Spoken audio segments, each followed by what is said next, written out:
So at this point, I wanted to invite Prasad Rao to the stage. I've had a wonderful interaction with Prasad Rao recently, and he is somebody who really gets the ethos of blockchain and Web 3.0 technologies. Prasad has been a successful entrepreneur and founded 4 IT services companies. Currently, he's CEO and chairman of Pridevale Group, a specialty IT services firms with business operations in US and India. He has an extensive solution-driven IT services and partner-driven business background, and he's led 2 IPOs in India, 2 rounds of VC investments in the US, and 1 exit through sale to a strategic buyer. Prasad was honored by Ernst & Young as IT Services Entrepreneur of the Year for Illinois, Northwest Indiana in 1999. He accomplished 5th and 7th positions in Inc. 500 as CEO of Cybertech in 1999 and 1998, respectively. He has been serving on the boards of several technology companies and helping them in business strategy and operation. And I think today we're in for a real treat because he's going to be speaking with one of India's greatest cryptocurrency projects called Polygon Technology. Prasad was nominated and honored by his alma mater, National Institute of Industrial Engineering, a leading business school in India, as a distinguished alumnus.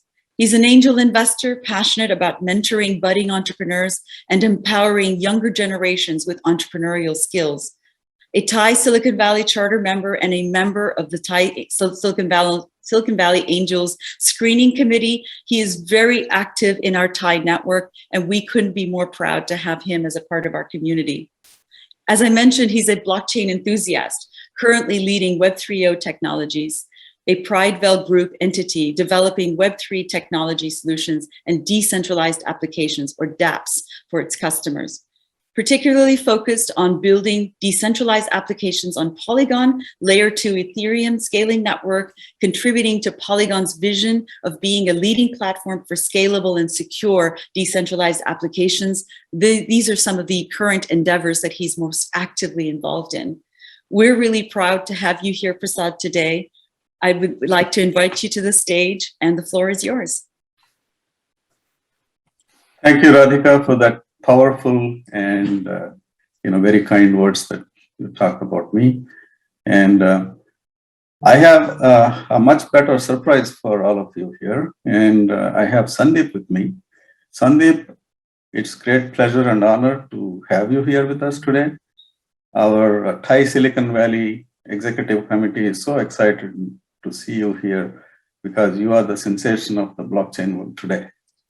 And you and your co-founders did an amazing job of creating Polygon, a blockchain powerhouse, in a very short span of 4 years from the time you conceptualized it. Completely made in India. And in the process, you guys became the first crypto billionaires from India. So we are all very proud of that. And I'm here to introduce you to our audience of over 2,000, 3,000 here. I don't know the exact number. And in spite of all your successes, I kind of figured out you are still a secret for many. Not many people know you, even in the tech industry, even in Silicon Valley. I don't think not many people really know who you are. So it's my job here, for the first time, my privilege, to unravel, demystify you and your business, Polygon Technologies. And just wanted to cover how I came to know about you. You know that, but for the audience, I've been an entrepreneur for 30 years. I've seen several technology trends. I've seen several inflection points which gave a 10x impact on our lives. But blockchain is something that can probably create a 100x, if not a 1000x impact on the way we do things and we live. And like many other people, I've been a naysayer myself for some time. Believed in Bitcoin is a fraud. Ethereum, the biggest blockchain, will never scale. And more or less ignored that for quite some time until COVID lockdown. COVID lockdown, when I had so much time, I started digging in, started to spend time with this technology, and then in the process stumbled upon Matic, which was the previous name of Polygon, and found that Matic had the perfect technology for scaling Ethereum. And then on further researching, I figured your name, and then I saw you were my junior at school. So that really excited me even more. So that instant, that very instant I reached out to you, that's when we started talking, if you remember. So let's get going with your story. So before we get into the tech side of things, I want to tell the audience a little bit about yourself, your childhood, your humble beginnings, the way you were brought up, your family, and what made you choose entrepreneurship, and what challenges you've gone through in the process, and how did you finally pivot on building a blockchain network rather than becoming an app developer. Most of us Indians are generally, we always think about building applications. We never thought about building infrastructure and solutions that provide infrastructure. Things have changed recently, of course, but I wanted to hear your story. Can you please? Awesome. Thank you so much, sir, for the great words and kind words, specifically related to me and for Polygon in general. So in terms of my early journey, I come from very humble backgrounds. So I mean, interesting thing is that I generally end up mentioning that there is this big business college in India called SP Jain, one of the top business schools in India, and my maternal grandfather and my grandfather, they used to be personal household servants in SP Jain's house. And today we have, a lot of, people from SP Jain, because it's really amazing college. A lot of talent from that college, right? So I mean, we hired a lot of folks from SP Jain. Yes. So I mean, that has been the journey very in a very nutshell in terms of like my humble beginnings and all that. But in terms of like my foray into blockchain, I mean, first of all, it was very hard for me to, kind of considering the background that we come from, and we in India, like being the elder son, you have a lot of responsibility to marry your sister, and maybe buy a house for my family. We always lived in a rented house and all that, so it was very hard for me, and I think I couldn't have done it,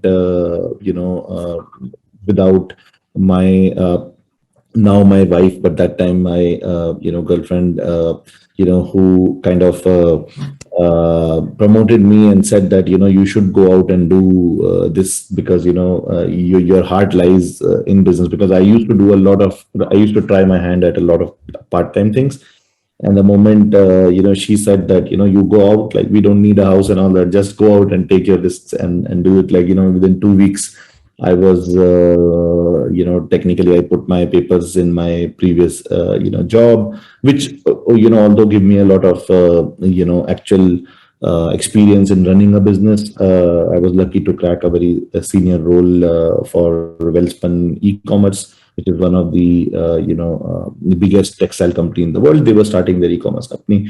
So, when she kind of encouraged me to do it, and, I first time in my life, I thought that, okay, I have some sort of backup and I can take some risks. I immediately put my papers and, started raising some funds, and I raised some angel funds because a lot of people, I was lucky to have some people who knew me and wanted to bet on me. So I started a startup, which is a B2B, tech startup, but it was not growing as I would have liked. It was not scaling, that much. And ironically, now I somehow landed into the scaling Ethereum business. So I mean, but the main purpose was that when that business was not scaling, although it was doing good, I did a lot of hard work on that for 1.5 years. but I realized that it was not scaling that well, and I was very clear that I don't want to do a small scale business. I wanted to do a business which can be scaled, very exponentially scaled. Basically, I wanted to see and experience that. So that was the time I started learning about deep tech, and then started with AI, and realized there was a lot of mathematics for me, and I wanted to be hands on. And then in the meanwhile, I started reading about Bitcoin, and then immediately, like, the good thing for me was, and I think I was very lucky that I could see beyond the currency use case of Bitcoin. I clearly, I mean, I remember that those aha moments where I realized that this is not like a technology where you can execute this simple logic of a currency, but you can actually eventually, and I didn't know at that time, at that point in time, that Ethereum existed, but I thought that eventually if somebody comes out and provides a generic computation platform in a decentralized setting, that could be really amazing. And lo and behold, I think in 30 days I stumbled onto Ethereum, and I said, okay, this is what I wanted. Started developing, became That was your aha moment. Yeah, that was my aha moment, and I shut down. Like, again, I did a very many a times, and many people said that this is not a wise decision to close down a running business which is now giving you decent returns and all that. But I've done that in 2-3 times in my life. So I stopped that. I clearly communicated to my clients that I will no longer be pursuing this, and then I'll handhold your kind of transitions and all that. But within 2 weeks, I came into blockchain, started learning, started doing hands-on programming and all that, and then did some consulting for some time. And luckily, that 2017 early, like, there was a huge uptick in the blockchain-related projects. So my that consulting business started growing a lot. But then again, my core thought came to me that this is again not scalable. And then I was looking to do something, and then I found my co-founder Jayanti, who's like really one of the best programmers in blockchain space, and he was looking to do something. He was doing some POCs in this space, and he also showed me, and I was very excited to see that. And I said that we should go ahead and join hands and all that. So that's where the journey started. That's how the journey started. So I wanted to go a little bit deeper into Polygon, and I can see you have so many firsts in the industry. In addition to being the first India developed blockchain, you are a Ethereum layer 2 solution that actually already surpassed Ethereum by 7-8 times in daily transaction volumes. That's a first. You have more than 1,000 applications running. The number is adding every day. That's a first for a layer 2 chain. And you have an SDK that you're providing for others to build their own blockchains, but that can still use your validator nodes for permissionless approach. And you have your cross-chain bridge that you can have cross-chain assets move, which you put through the same validator node, making that permissionless. And you have acquired a full blockchain for Permis for ZK rollups, zero knowledge rollups, and fully integrated that. I mean, the list goes on and on and on. And I can't keep pace just to read what you guys are doing. So how did you achieve all of this within such a short time without any major funding? Is your team always on steroids? Yeah, I mean, many people actually would say so. The people who work with us, they know, like, some of the even VCs we interact with, they are like, you guys are savages. They have not invested in us yet, but they are watching our growth from the sidelines, and they ask the same question. I think I've been very lucky to have a very passionate team. Like, if somebody from outside comes to and looks at Polygon team, they realize that this is like, the people are very driven here. Somehow that culture is working for us. Especially on the business side. On the technical side, our team, led by Jayanti, is also really great. And then the good thing is that Jayanti himself has previously built some applications, and even I have built applications. So we were very clear that what we want to build, we want something that is adoptable. Like we did not, like, as you were saying that a lot of stuff in the blockchain side of things was vaporware until now. Like, only in the last 1 or 2 years we have seen that there is some sort of product market fit. Before that, almost everything was vaporware. So we were very clear that we don't want to be in that category, and we wanted to build something that gets shipped and that gets adopted. And I think that led to series of decisions from our side, on the technical side, as well as on the community development and our developer relation side and all that, which kind of set a very broad and solid base for our hockey stick growth. And people only started seeing Polygon in the last I think 2020, but we have been toiling hard for last 2 years. And now we have got, like, without any VC funding, without any large institutions backing us, we kind of not only competed with many of the competing protocols, but actually many a time decimated them just because of the sheer hustle and grit of our team. And now we are at a stage that we are a top 20 project, and we are like 13 billion odd in valuation. We have a large multi-billion dollar treasury. So now is the time where we need to swing big, and we want to swing big. That's the most important thing. Like, I think that being from India, nobody believed in us initially, and we did not have Silicon Valley investors and things like that. That chip on the shoulder is still there, I would say, and our team is like more motivated than ever before. And with resources, I think we are a very lethal force, and you will see a lot of more big things coming from us. Yeah, so that leads me to my next question, talking about competition. You mentioned that you decimated some of those. But there are some of those solid ones that are also building up, like Cardano, Polkadot, and such others. And I recently saw you hear you say, when somebody asked you about competition, and because the Ethereum is still proof of work, and there is a question about the energy issue, and the Ethereum 2 is taking its own sweet time to, and so on and so forth. And the question was, do you think all these competing blockchains will replace Ethereum before the ETH2 comes in? And then you had a dramatic answer, almost like in Hindi movies we hear, over my dead body. What you said was, actually, I was kidding. What you said was, they have to first replace Polygon before they can even think of replacing Ethereum, right? And you seem to have such a symbiotic relationship with Ethereum. And, I wonder if, because you have actually saved Ethereum in a sense, from that perspective. I'm wondering if Vitalik Buterin, the co-founder of Ethereum, is calling you every day to thank you. And that was visible from the way he reacted for your call for India COVID Relief Fund. Can you elaborate a little bit on that?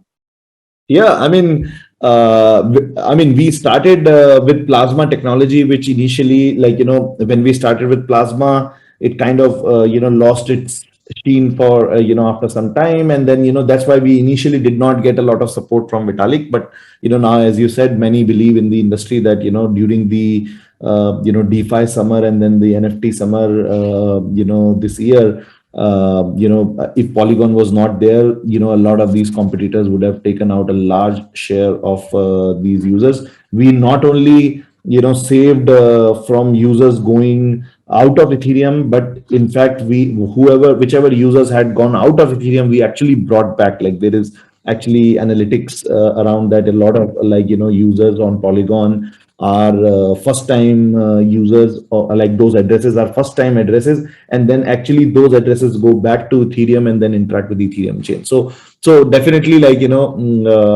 think it's a positive, overall Ethereum Foundation has a positive feeling. But Ethereum also, one of the reasons why people like me, my other co-founders, we all strive for Ethereum is that we feel Ethereum as our own network, right? I mean, that's the feeling of Ethereum community. Not only us, there are hundreds and hundreds of such developers, even thousands of such developers and brightest of the bright mind who believe that Ethereum is their own network. And like, and that Vitalik and Ethereum Foundation has done a great job on that. So yeah, I mean, they're overall they are supportive to us. And then when I launched this crypto relief fund for India, like, I think Vitalik is a gem of a guy. I mean, he's the real deal. Like, I mean, we are working to scale Ethereum, but he's like, He's a demigod. yeah, he's also like a icon for me because at his early age, I mean, you find a lot of people who have depth in one particular topic, and you find a lot of people who have breadth of knowledge, but they are not that deep. And Vitalik is one of the persons who has like both breadth and depth. And I can go on and on. Like, I'm a big fan of his, and I was a very happy surprise. And Balaji Srinivasan, like, I think he's one of the iconic Indian entrepreneurs and thought leaders now. And he also played a big role in kind of influencing a lot of people donating to Crypto Relief. So yeah, overall, really a positive feeling. So since we have limited time, I want to move on to the next topic. This summit is all about enterprise blockchain. So wanted to cover that a little bit. And as you know, Ethereum and all of its layer 2 solutions combined and all the competitors combined, even today, are talking about transaction volumes in the range of hundreds of millions per day, right? So for enterprise really to get into this, we need billions of transaction processing capability per day. And because of that, as well as the fact that data privacy is being of paramount importance for government and as well as enterprise, they all tend to think of private blockchains, not really using public blockchains. And I also heard you say the phrase private blockchain is an oxymoron, right? Because it takes away the real deal of blockchains, the permissionless thing, right? So where do you think we are going with the enterprise blockchain? What is that time frame in your mind for that super cycle? I think you also use the word super cycle to start with, and what role Polygon is playing there in enterprise? Absolutely. So I think this narrative of blockchain, not crypto, and all that stuff was kind of spread by a lot of enterprise teams, and I think they would have genuinely believed that something like this could be done and private blockchains can be done. But overall, in the last 4 or 5 years, there have been countless POCs. I would say more than $1 billion spent worldwide on private blockchains, and none of those real use cases. I mean, I don't know of a real use case which actually has gone into production and has got any traction. So the reason is very clear, and I think now more and more CIOs, CTOs are understanding that this private blockchain is just like a glorified database, right?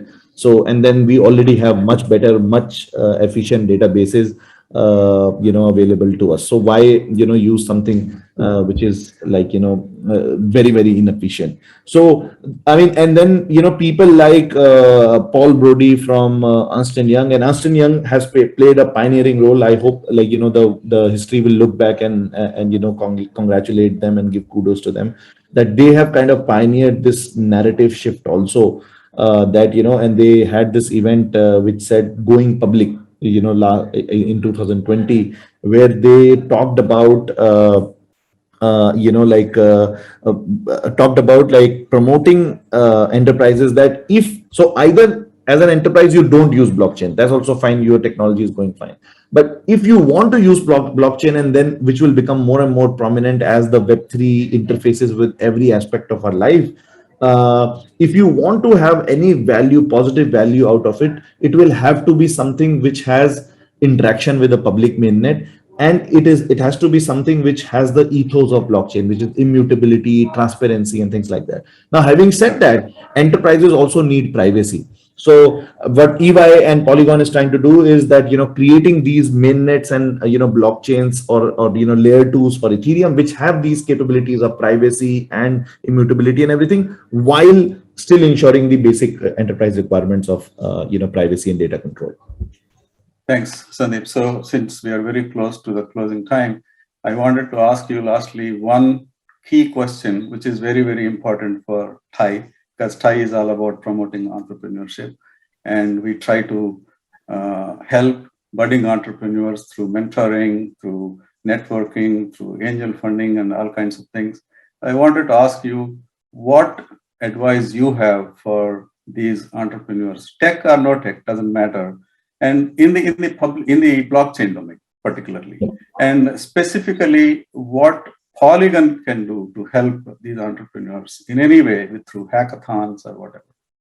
Yeah. So, my message is very clear on that, whether you are in blockchain or out of, if you are an entrepreneur and you are not educating yourself on blockchain, you are going to be very heavily outdated in coming 1 or 2 years. Web3 is going to touch each and every aspect of our lives, the way, mobile computing and internet has kind of touched, aspects of our life.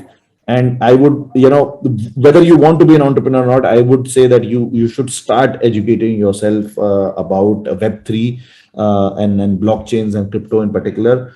And for entrepreneurs, like, I think I want to convey the message that there is a lot of humdrum and rhetoric around the regulatory aspects of this, which especially in US and very, very regulated economies, you have to be careful. But there are ways that you can set up outside of US, maybe move outside of US if you want to capitalize some of these opportunities in the space. It's still very, very early. You can get into the space, and I'm pretty sure, like, US being a pioneer in like open thinking and freedom and everything, everybody is looking towards US to come up with favorable and positive regulations on this, which I think that will eventually happen. But that should not deter you today from looking into this field, because this is going to be big. This I say that genie is out of the bottle. The governments have to deal with it, and this is coming. Whether you want to be a laggard or you want to be a leader in this space is your choice, and just go out there and start doing something on this. So if you have any programs, hackathons to help these entrepreneurs, we from Silicon Valley, TIE Silicon Valley want to collaborate with you. So absolutely, stay in touch and let's. It will be our pleasure. Like, not only hackathons, we have grant programs where we can provide early grants to TIE entrepreneurs, where they can build MVPs and all that and take them big. We have then the whole value chain of investments to everything, and we have less time to talk. But otherwise, like, we love to do something. That's very heartening to know, and I will spread this word across. And thank you very much, Sandeep, for a wonderful session. Thank you all for watching. Thank you. Thanks for having me here.